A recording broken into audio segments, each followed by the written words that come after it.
Bom dia, estamos aí, segunda-feira, última semana,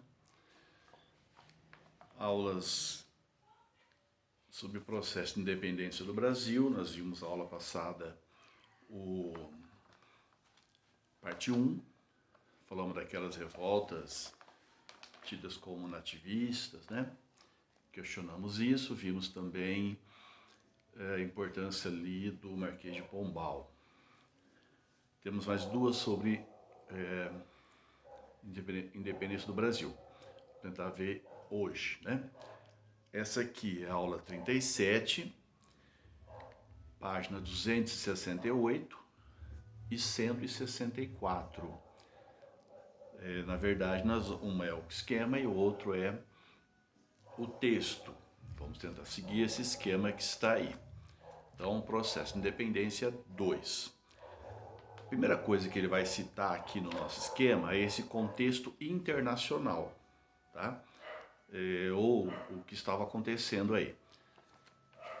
Nós já vimos na aula anterior, como também vimos na independência espanhola, toda essa conjuntura externa, chamamos de fatores externos. Aqui vamos sempre repetindo, fortalecendo essa ideia e enfocando, né, mais na direção do tema do momento aqui. Então, essas revoltas que nós vamos ver agora, que serão chamadas revoltas emancipacionistas, elas terão como influência externa, como momento, como contexto, primeiro, a independência das 13 colônias inglesas. Então, nós já tínhamos falado da importância da independência dos Estados Unidos, até como exemplo e como possibilidade de conquistar a independência e criar uma nação. As ideias do iluminismo, de novo presentes aqui. A Revolução Industrial, que no contexto do século XVIII, depois do século XIX, está mais próxima de posições liberais, o liberalismo econômico, do que do mercantilismo, do que dos monopólios das metrópoles sobre as colônias. Então precisa daquela liberdade de comércio, né? Livre comércio. A revolta do Haiti, ou haitiísmo, como se coloca, porque ali a independência do Haiti, que vai ser não só independência do Haiti e movimento contra a escravidão, né? Então, o Brasil, um número muito grande de escravos, então teremos aí essa influência, né? Essa elite vai ficar com muito medo de que aqui se repita o que estava acontecendo no Haiti. E, obviamente, a Revolução Francesa, que inclusive libertou, acabou com a escravidão durante o processo dos jacobinos lá. Então, aquelas ideias da Revolução Francesa, ideais, também estarão presentes aqui, tá bom? Então, esse é o fator, o panorama externo aí. Mas é claro, eles não se encaixam em todas as revoltas. Por exemplo, a primeira revolta que estamos vendo, então estamos aqui nas revoltas emancipacionistas, que vão se diferenciar da revolta de Beckman, da Guerra dos Mascates, da Guerra dos Emboabas e de tantos outros conflitos, porque aqui eles já propõem a separação. Eles falam não só separar, mas república, né? Não quer nem monarquia mais, o negócio é república.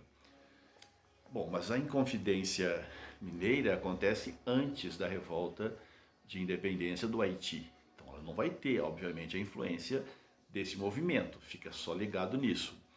A Inconfidência Mineira de 1789. Então, tanto a revolta do Haiti como a Revolução Francesa não tem tanta influência aqui. A Revolução Francesa está começando também nesse período, então ela vai ter influência mesmo do iluminismo e da luta, revolta, independência ou revolução dos Estados Unidos, ou seja, das 13 colônias inglesas. Tá? Quem é que está nesse movimento? Na sua maioria aqui, a elite mineradora, muita dela inclusive endividada, setores urbanos e também temos envolvimento de membros da igreja, padres. Por que eles estão fazendo isso?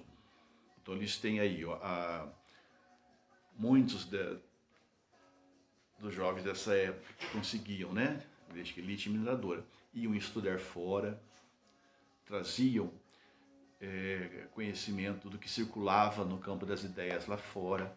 Então nós temos aqui uma influência dos ideais iluministas dentro dessas revoltas. Depois, a situação da própria condição mineradora. Na mineração, sempre falamos que é mais fácil você perceber como que você está sendo explorado. A sua riqueza indo embora, por conta das cobranças dos impostos. Era visível isso. Já vimos aquela revolta de Vila Rica, né, de Filipe dos Santos. E agora temos a Inconfidência Mineira. Então, uma área propícia para perceber essa exploração. Então, outro motivo aqui é a cobrança de impostos. Lá do Filipe tinha a ver com as casas de fundição, você lembra? Aqui tem a ver justamente com a cobrança forçada dos impostos, a possibilidade dessa cobrança forçada que eles chamavam de derrama. Então, o grande motivo, praticamente ela é marcada para acontecer no momento em que a derrama se efetivasse, né? Fosse acontecer também. E a situação mesmo de crise, né? Quer dizer, tudo era em torno do ouro. Então nós tínhamos aí um real esgotamento das lavras de ouro. A coroa não acreditava muito nisso. Então ela forçava o quinto, forçava a cobrança do imposto, achando que eles estavam escondendo o ouro. Sabemos que tinha algum desvio, né? Mas sabemos também que houve esgotamento e não houve muito aperfeiçoamento, uma melhora na forma de extrair esse ouro. A coroa não queria investir praticamente nada. Então, dentro dessas condições aí, eles vão se reunir. Então, na verdade, a Inconfidência Mineira não passou de reuniões secretas. Bom, falar assim parece que foi pouca coisa, né? Então, uma reuniãozinha. Não, foi importante. Né? Já estavam se posicionando diante disso, pensando em fazer algumas questões. É que na prática não deu tempo de fazer alguma coisa mais efetiva. Ou seja, a revolta. Eles ficaram naquele estágio de conspiração, tá? De fazer as reuniões e planejar. Por que não deu certo? O principal motivo foram as delações. Então, como havia muitas dívidas, o governo daqui, né, que representava o governo, vai negociar com os lavradores, com os mineradores, as dívidas. E tiveram delações. A mais significativa aqui vai ser a do Joaquim Silvério dos Reis. Ele vai delatar em troca abatimento, né? Perdão, na verdade, das dívidas dele. Olha só, então nós já temos aqui o que nós chamaríamos hoje de uma delação premiada, né? Hoje os políticos, os corruptos, eles fazem uma delação premiada para não irem presos. Então diminui a pena deles lá, eles entregando alguém aí, mesmo que não tenham provas disso. Aqui era o perdão não político ou jurídico, aí, penal, mas era econômico. Fica livre de pagar a dívida. O Joaquim Silvério dos Reis vai receber então essa pecha aí de delator. Nós tivemos a partir daí uma ação rápida, 34 pessoas acabaram sendo presas, 11 dessas pessoas acabaram sendo condenadas. Veja, 1789. Essa condenação vai se dar em 1792. Então se esticou esse julgamento. que será feito no Rio de Janeiro, se esticou. Então ele foi quase que um ritual, né? Quase que um teatro. A ideia, inclusive, era impedir, né, outros movimentos como esse. Desses 11 que acabaram sendo condenados, a maioria foi anistiada, teve a pena não anistiada, mas mais branda, né? Ou foram normalmente para degredo perpétuo, tiveram que sair do Brasil, tá? Mas um deles foi executado, já sabemos quem. Silvério dos Reis? Não, outro. Isso aí, tá? Silva Xavier. O Joaquim José, também chamado Tiradentes. O Tiradentes vai ser condenado por traição e infidelidade à rainha. Todos eles foram, só que ele foi condenado e executado. Foi enforcado, esquartejado, parte do seu corpo colocado em alguns lugares por onde Tiradentes teria passado, cabeça tal lá em Vila Rica de Ouro Preto. Tivemos várias, né, participantes aqui eram de posse, né, tinham riqueza. Reza que Tiradentes não era o mais rico deles, seria o mais pobre. Há uma certa dúvida também com relação a isso, que a família de Tiradentes tinha fazenda, né? Mas de qualquer forma, deles ali, ele acabou sendo o que assumiu o que fez, então ia dar um mérito a ele aí. Também negou no começo, todo mundo ficou com medo. No fim, ele assumiu e acabou sendo o bode expiatório, tá? Mas apesar da dúvida se a família dele tinha tanta fazenda assim, porque ele disse que tem, né? Tem até a fazenda até hoje, inclusive, para visitação. Mas de todos eles, seria ele o mais próximo disso. E, inclusive, ali tinha uns elementos de posse até intelectual, né? O Tomás Antônio Gonzaga, Cláudio Manuel da Costa, que também ficaram famosos aqui. Inclusive, o Cláudio Manuel da Costa cometendo suicídio. O que de amarrar disso? O que eles queriam? Por que eles morreram? Um morreu. Por que eles se arriscaram a perder o que eles tinham? Bom, primeiro, eles queriam a independência de Ouro Preto, na verdade, da capitania de Minas Gerais, possivelmente do Rio de Janeiro, defendiam uma república, então estamos radical aí, né? República e não monarquia, anistia econômica, claro, falei que eles tinham vários problemas de dívida ali, a possibilidade de instalar manufaturas aqui no Brasil, isso era proibido, em especial manufaturas têxteis, tá? Mas já falava também em siderúrgica. Liberdade comercial, já pensavam na educação, lembra que foi a influência do iluminismo? Então queriam instalar uma universidade em Vila Rica e etc. Então veja, é um movimento emancipacionista e elitista. Fizeram até uma bandeira, né? Aquela bandeira da Liberta que será também, muito bonitinho e tal.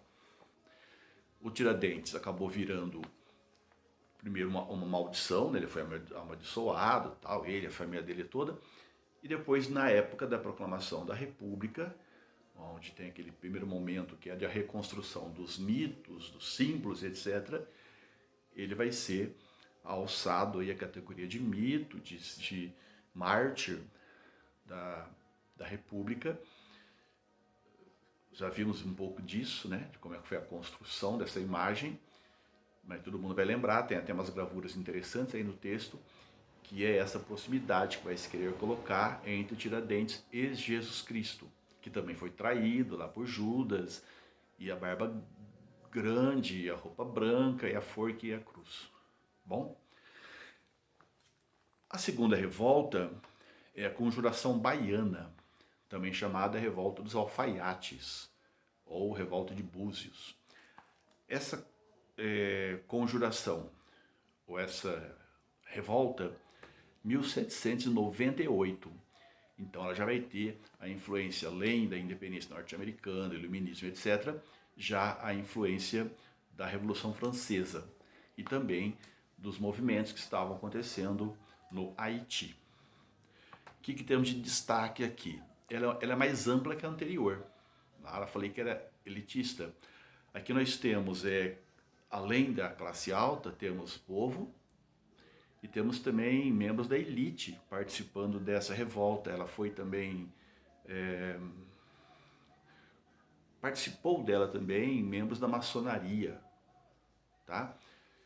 Que normalmente fazem parte da elite.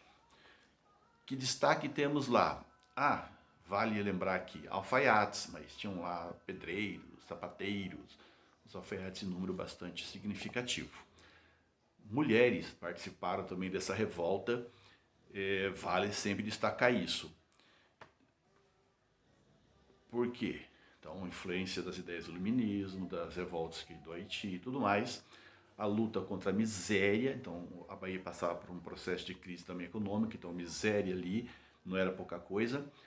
Crise no abastecimento, falta de alimento, influência da Revolução Francesa, sobretudo. Eles vão colocar cartazes na parede, porta da igreja, falando que o povo tem que se animar, que está chegando a hora da libertação. Fala em igualdade entre todos, então uma ideia de que todos são iguais, então eles estão investindo também contra a escravidão. Olha só, nessa época, final do século XVIII, eles já colocam a igualdade de brancos e negros, tá? Coisa que ainda hoje temos essa dificuldade de entender, tá bom? O que mais? Esse movimento possibilitou fuga de escravos, diante do contexto do que acontecia. E se deu a mais do que a conspiração. Eles foram para uma revolta armada. Queriam a independência, aqui isso aconteceu em Salvador, Bahia, a independência, também falavam em república, falavam em acabar com a escravidão, igualdade entre as pessoas e liberdade de comércio. Vale sempre, gente, vocês fazerem uma certa comparação entre as duas que eles normalmente pedem, né? Essa comparação. Tem alguns exercícios, inclusive nossos aí, que mostram, né? O que pedem isso. Quando você for fazer a tarefa, você vai perceber isso, tá? Dá para comparar desde a influência, que nós já comentamos alguma coisa, da composição, né? Quer dizer, uma mais elitista, outra com conteúdo mais popular, da efetivação, né? Conspiração, outro já foi para a revolta armada, e etc. A mineira, bem, né, próxima do que aconteceu nos Estados Unidos, tentaram inclusive fazer um contato com os norte-americanos, não deu tão certo assim. E esses baianos mais próximos dos radicais da Revolução Francesa, como os jacobinos. Eles acreditavam que a saída para a dificuldade que estavam vivendo era a separação e a construção de uma república. Também acabou em massacre, né? A elite, quando o movimento ganhou as ruas com muita participação popular, a elite deu uma recuada, né? Saiu. E aí sobrou para quem ficou lá. Mais de 40 presos, na verdade 49 presos, 4 executados, lá aqui 4 executados, todos eles mulatos. E olha a diferença, o Tiradentes virou rapidamente não, né? Mas ele virou, no começo da República, o herói nacional. Já esses baianos aqui só foram reconhecidos como heróis nacionais em 2011. O primeiro exercício nosso aí da apostila vai falar sobre isso, então lembraremos disso na hora que fazer o exercício, tá bom? 2011 foram heróis da pátria. Todos eram mulatos. A terceira revolta, e o nosso tempo está esgotando aqui, ele é mais amplo, mais abrangente ainda e mais próxima da proclamação oficial da independência. Vamos falar da revolta ou Revolução Pernambucana, também dita Insurreição Pernambucana em 1817, tá bom? O que temos aí? Primeiro, Pernambuco. claro. Ela vai abranger no transcorrer dela também Rio Grande do Norte, Ceará e Paraíba. Então observa como é um movimento que é mais amplo também nesse sentido, não é só local. Ele já quer independência, mas quer uma articulação com a região, é como se eu falasse, ou eles falassem, independência do Nordeste. É mais amplo também pela participação dos elementos, todos os grupos sociais. E também mais amplo porque é a única, né, dessas aqui, até a independência, que chegou ao poder. Então a mineira ficou na conspiração, a baiana foi para a luta, mas não deu. Se aproximaram ali, mas não deu certo. E a pernambucana, eles conseguiram tomar o poder, proclamar a independência.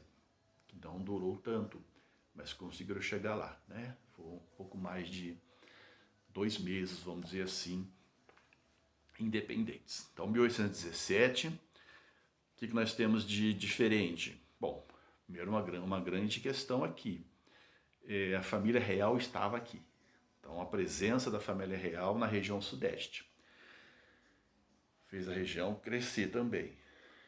Em oposição, o Nordeste em crise. Então, já temos uma questão aqui interna interessante. O que mais? Quem estava no movimento? Proprietários de terra, sobretudo aqueles que produziam algodão. Tá? Ali era algodão e açúcar, tal, mas esses que estão mais envolvidos no movimento é o povo do algodão. Até porque eles poderiam estar vendendo algodão lá para os Estados Unidos e não conseguem, por causa do pacto colonial. Comerciantes e as pessoas pobres da cidade, né? A maioria dessas pessoas pobres da cidade. Algodão aqui não Estados Unidos, é Inglaterra, tá? O que mais? Uma boa participação também do clero. Então sempre vamos lembrar do Frei Caneca, Frei do Amor Divino, Rabelo e Caneca, tá? Que nós já falamos dele algumas vezes. Mas tinham outros padres aqui, um deles é o Padre Roma. O Padre Roma é como se fosse o articulador de comunicação, o que ia conversar. Ele foi, inclusive, conversar com o governo de como concretizar essa separação. E ao fazer isso, ele foi gentilmente preso e fuzilado. Então, o Frei Caneca houve aquela recusa primeira em matá-lo e tal. O Padre Roma foi fuzilado direto. Eles estão aqui se opondo à presença da família real. Mas o que tem a ver isso? Tem a ver que a família real e a região sudeste, em especial onde a família real está, Rio de Janeiro, luxo, ostentação. Enquanto em outras regiões, crise. Modernização administrativa, reforma urbana, uma melhora no Rio. E o resto, crise. Então é como se eles estivessem pegando impostos de outros para melhorar a vida lá onde estava a família real ou as cortes. Então uma das bandeiras era contra a presença da família real aqui no Brasil. O que mais? Então, luxo, ostentação, coisa e tal. Outro problema era a crise da região, a queda da economia açucareira e já a queda da produção do algodão. Já havia mais ou menos comentado.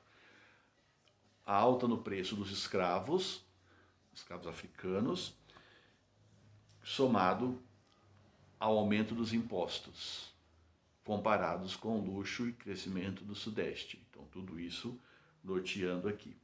Então, o que eles queriam? A separação, a independência da capitania de Pernambuco, mas também aqui do Nordeste, como Rio Grande do Norte, Paraíba, Ceará. Alguns textos falavam Alagoas, mas parece que Alagoas não entrou, ficou fora dessa. E a independência, a proclamação de uma república. Todos os três falando em república. Influência também aqui da maçonaria, sobretudo as ideias liberais, dos maçons, está presente aqui.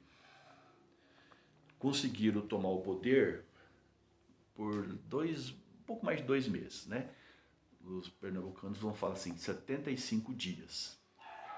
Tanto que no momento em que há a denúncia do que estava acontecendo, no dia 6, né, de março, é uma data que lá em Pernambuco é feriado, tá bom? Eles comemoram até hoje. Acho que só isso. Acho que tá. O movimento, ele não teve apoio de toda a elite, né? Quer dizer, o Rio de Janeiro conseguiu cooptar os fazendeiros do açúcar, que também estava em crise, mas acabaram se aliando aqui com a coroa. E aí ficou um pouco menos difícil ou mais fácil derrotar o movimento, tá? Por causa dessa divisão deles lá. 9 pessoas acabaram sendo enforcadas, outras 4 provavelmente foram fuziladas. Temos aqui um exercício. Já passamos bem do tempo, né? Mas vamos fazer pelo menos o primeiro exercício.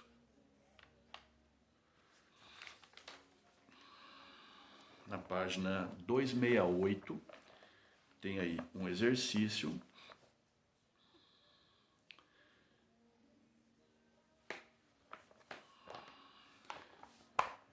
Associar revolta de Beckman, Guerra dos Emboabas, Guerra dos Mascates, revolta de Vila Rica e Inconfidência Mineira. O primeiro fala assim, ó, transcorrido em Pernambuco. Então aqui você já vai dar uma limitada. Já sabe que Pernambuco é Guerra dos Mascates. Então aqui já é 3, que é luta de Olinda com Recife. Deflagrada no Maranhão. Maranhão você sabe que é a revolta de Beckman. Então aqui é 1. Ocorrido em Minas Gerais, aqui podia ser Vila Rica ou Inconfidência Mineira. Mas fala Felipe dos Santos. Então é Vila Rica. Então a alternativa A, 3142. A resposta seguinte fica para a aula para daqui a pouquinho.